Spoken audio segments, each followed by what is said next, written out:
Coba senter dulu ke sana. Ini, aduh kasihan nih.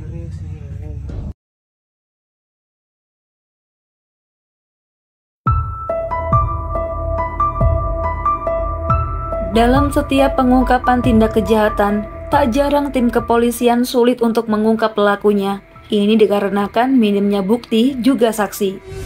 Namun berkat doa dari keluarga korban, juga ketekunan penyidik dalam menelusuri berkas perkara, mereka mampu mengungkap siapa dalang di balik kasus kejahatan yang sedang mereka tangani. Selain itu, ada cara lain untuk mengungkap pelaku, yaitu dengan petunjuk yang diberikan Tuhan lewat mimpi. Seperti kasus yang akan Mia ceritakan kali ini. Sebelum masuk ke awal cerita, Mia ucapkan terima kasih banyak buat kalian yang udah klik video ini. Dan tayangan ini bukan untuk dicontoh, namun kita perlu garis bawahi jika tidak ada kejahatan yang tidak dapat dipertanggungjawabkan.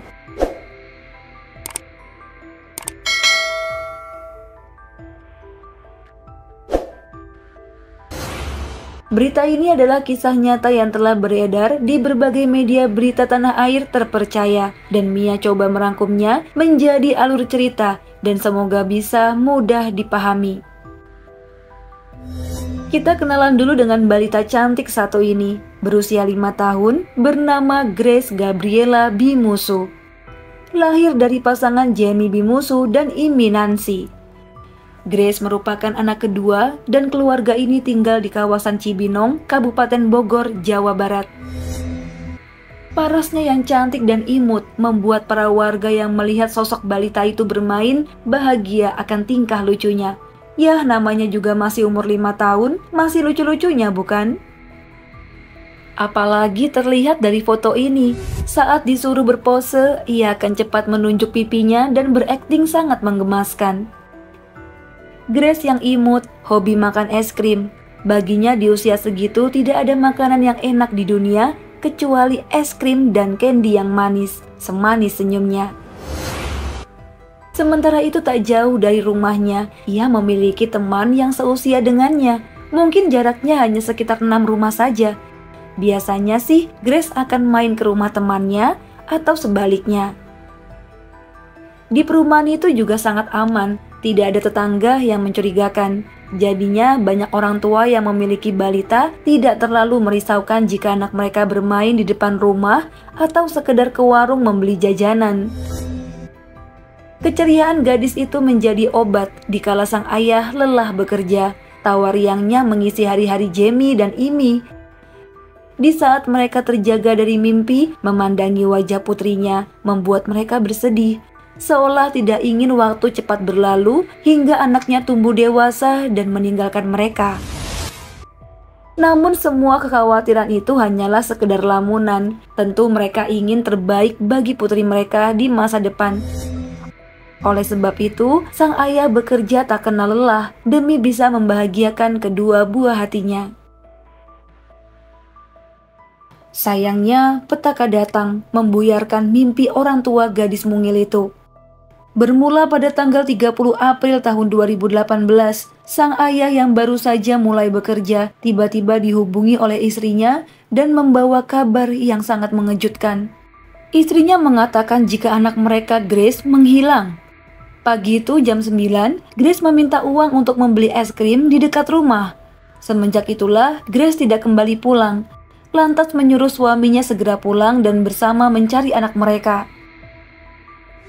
Nah, singkat cerita, penduduk yang mengetahui berita Grace menghilang bersama-sama mencari gadis mungil itu. Jalan yang dilalui Grace pun ditelusuri, baik di rumah-rumah warga, di perkarangan rumah, hingga di selokan. Namun bocah itu tetap tidak ditemukan. Warga juga sudah saling bahu-membahu mencari.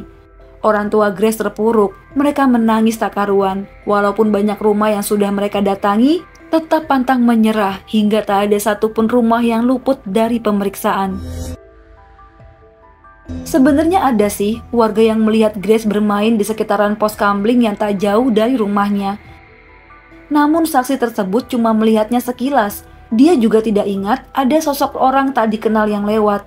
Intinya menurut saksi, dia sempat melihat Grace bermain pagi itu dan tidak tahu lagi kemana ia pergi. Hingga beberapa saat kemudian, tim kepolisian dari Polres Bogor mendatangi rumah keluarga Grace. Polisi memang sangat cepat tanggap karena korban masih balita dan tidak perlu menunggu lama untuk melakukan penyelidikan. Jadinya seluruh warga dimintai keterangan, tak terkecuali satu keluarga yang memiliki anak balita seusia Grace. Keluarga yang terdiri dari kedua orang tua dan dua orang anak, yang sulung berinisial RF berusia 15 tahun dan adiknya kita anggap saja namanya Mawar ya, berusia kurang lebih 5 tahun. Jadi Mawarlah yang biasa bermain dengan Grace. Namun tetap saja mereka tidak menemukan petunjuk apapun. Walaupun beberapa tim juga sudah memeriksa rekaman CCTV yang berada di sekitar rumahnya. Pada intinya malam itu tim penyidik tak patah semangat mencari dan menelusuri jejaknya baik di jalan umum maupun di kebun kosong. Dalam keadaan gelap gulita dan waktu menunjukkan pukul 1 dini hari, warga yang berempati tetap berusaha mencari hingga ke pelosok hutan. Dan akhirnya memasuki tanggal 1 Mei tahun 2018, tepatnya pukul 1:30 dini hari, petugas menemukan sebuah karung yang mencurigakan. Isinya terasa empuk. Karena firasat penyidik yang sudah biasa menangani kasus pembunuhan, lantas ia menyuruh petugas lain untuk berhati-hati dengan lokasi mereka berada. Ya, siapa tahu ada bukti-bukti lain di sekitaran mereka. Nah, setelah karung yang berada di kebun kosong itu berhasil dibuka, sontak saja petugas menjadi merinding sedih. Karena di dalam sana ada tubuh manusia yang masih kanak-kanak. Polisi pun langsung memasang garis kuning dan beberapa saat kemudian orang tua Grace yang mengetahui ada penemuan mayat anak kecil lantas segera berlari menuju TKP. Dan setelah melihat tubuh mengenaskan di depannya, seketika itu juga mereka menangis histeris karena menyadari anak mereka Grace Gabriela tak akan pulang ke rumah untuk selamanya. Singkat waktu, tim medis membawa jasad kecil tak bernyawa itu ke rumah sakit untuk dilakukan visum. Dan hasilnya adalah Grace meninggal karena kehabisan nafas. Dan karena tubuhnya dimasukkan dalam karung, tak mungkin ia memasukkan tubuhnya sendiri di sana. Jelas ini adalah kasus pembunuhan.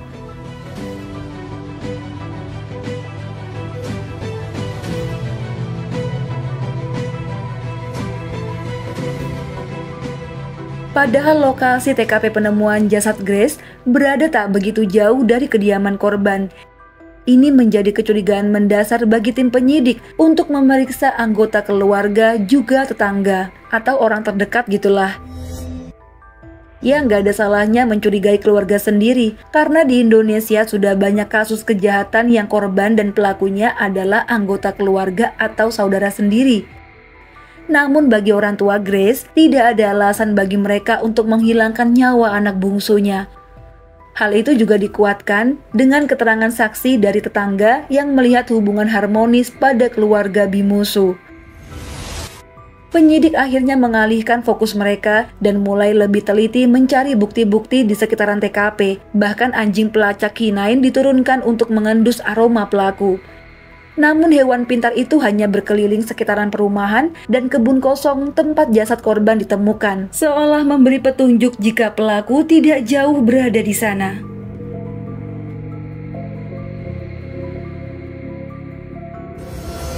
Lumayan sulit mengungkap siapa pelaku di balik kematian balita malang Grace, yang mayatnya ditemukan dalam karung di kebun kosong tak jauh dari rumahnya.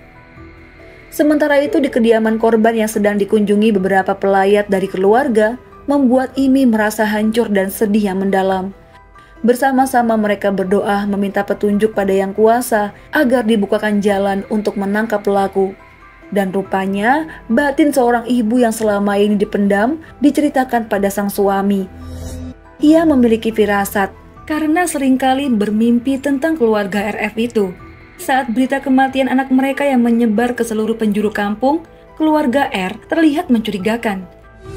Apalagi si ibu yang biasanya lewat depan rumah sambil menyapa atau sekedar senyum. Nah, sekarang kok beda. Kalau lewat depan rumah cuma nunduk, terus jalannya cepet banget kayak lagi lewat depan rumah debt collector. Entah kenapa pokoknya dia itu selalu terbayang-bayang RF, remaja berusia 15 tahun yang merupakan tetangganya sendiri.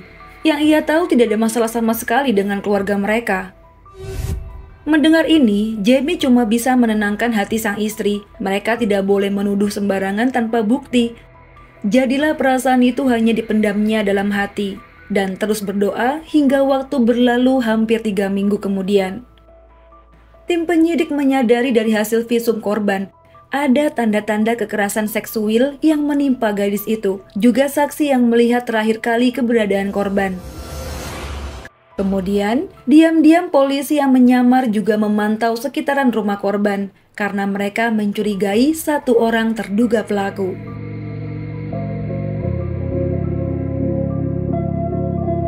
Setelah 3 minggu berlalu, tim Jatanras Polres Bogor berhasil mengamankan 1 orang terduga pelaku penghabisan nyawa Grace Gabriela yang tak lain adalah RF, tetangga korban sendiri.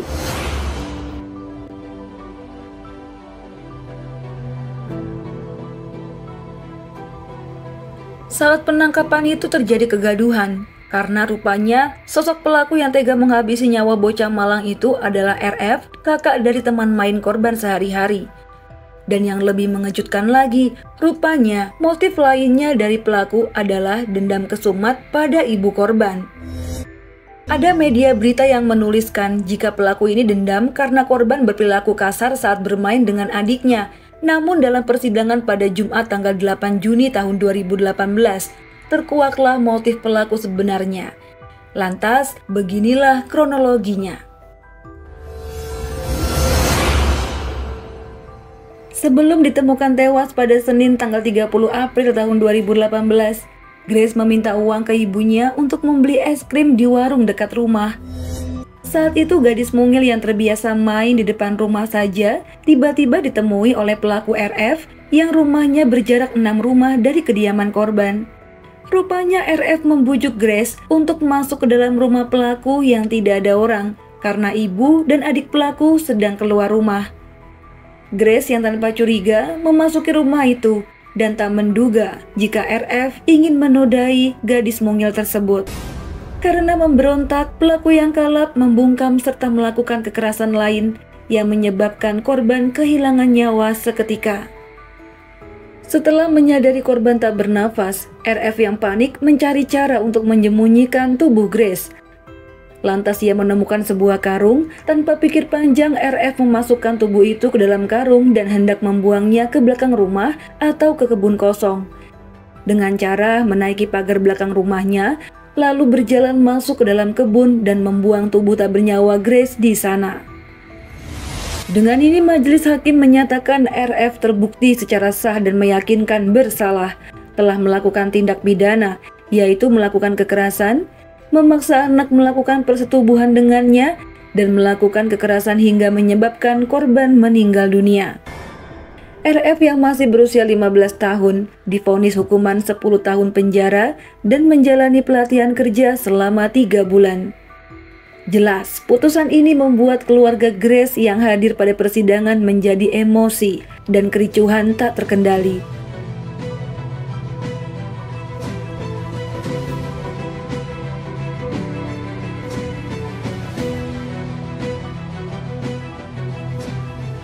Tak hanya keluarga korban, banyak netizen saat itu mengutuk keras perbuatan pelaku.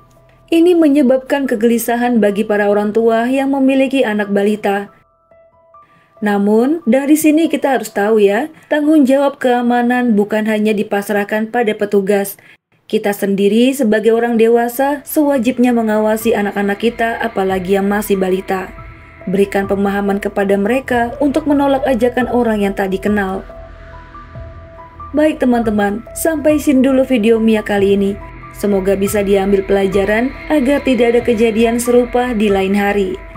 Mia mohon maaf ya jika ada salah-salah kata. Sampai jumpa di video selanjutnya. Bye.